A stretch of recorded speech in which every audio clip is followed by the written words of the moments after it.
Խելացի փեթակներ անշարժ գույքի տվյալների վերլուծությունների հավելված կառավարությունը տրամադրել է շուրջ $4 միլիոն, որ Plug and Play-ը գա Հայաստան ու անցկացնի մի շարք ծրագրեր հասունության տարբեր մակարդակ ունեցող տարբեր ոլորտի ստարտափների համար՝ գյուղատնտեսությունից մինչև բժշկություն։ Ցուցադրում ենք մեր ստարտափներին, իսկ 3 ամսվա աշխատանքը, որ իրենց հետ արել ենք, այսօր փիչինգների տեսքով կամ ստարտափների հիմնադիրների ներկայացումների տեսքով կլսենք բոլորս։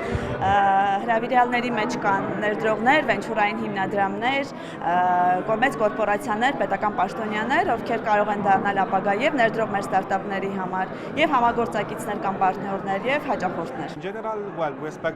Մտադիր ենք ներկայացնել մեր ստարտափը, որքան հնարավոր է շատ մարդկանց։ Ակնկալում ենք լավ կապեր հաստատել ու ընդհանրապես լավ ժամանակ անցկացնել Հայաստանի տեխնոլոգիական ոլորտի ներկայացուցիչների հետ։ Մատյան ներկայացուցիչն է 18 ստարտափներից մեկի, որը հնարավորություն է տալիս վերլուծել մեծ ծավալի տվյալներ առանց ծրագրավորման գիտելիքների։ Իրականացնում ենք անշարժ գույքի վերլուծությունների տվյալահեն անալիտիկա, որը օգնում է անշարժ գույքի կառուցապատողներին, բանկերին, կոնսուլտանտ ընկերություններին կայացնել արագ որոշումներ տվյալների հիման վրա։ Ռազմիկ Ղազարյանը մեկ այլ ստարտափի համահիմնադիրն է, պատմում է 3 ամսում ինչպես են բարելավել իրենց ստարտափը։ Մենք մեր խնդիրը ավելի գետնված ենք սարքել, որը որ շուկայում կարող է հնարավորություն կունենա ավելի լավ աշխատելու, խնդիրները ավելի լավ հասկանալու ու նաև բիզնես մեթոդոլոգիաները ավելի լավ հասկանալու, որը որ շուկայում մեր ստարտափը ինտեգրելու համար բավականին կօգնում է։ Plug and Play-ը 3 տեսակի ծրագիր է իրականացնում հասունության տարբեր մակարդակներով ստարտափների համար՝ ինկուբացիոն, նախաաքսելերացիոն եւ աքսելերացիոն։ Եթե առաջինը միայն զուտ գաղափար թիմ ունենալով կամ պրոդուկտի նախատիպ, MVP կոչեցել ունենալով դա արդեն ստարտափ է,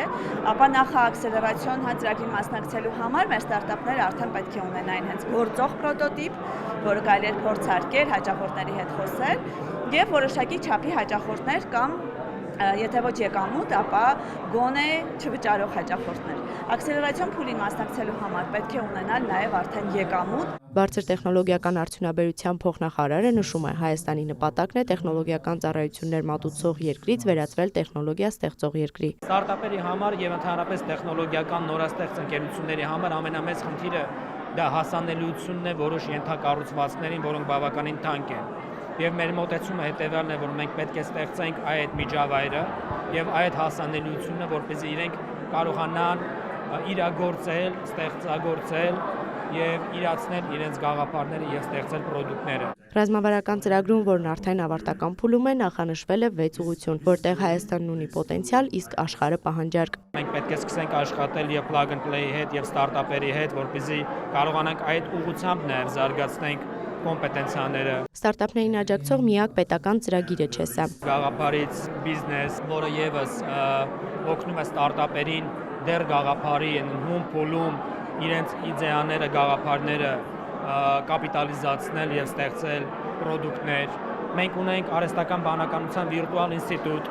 նախագիծը, որտեղ մենք տալիս ենք ենթակառուցվածքներ կամ հասանելիություն ենթակառուցվածքներին։ Վերադառնալով այս ծրագրին, այն դեռ Հայաստանում կլինի առաջիկա 2 տարիներին։ Էմմա Վարդանյան, Արտակ Գևորգյան, լուրեր։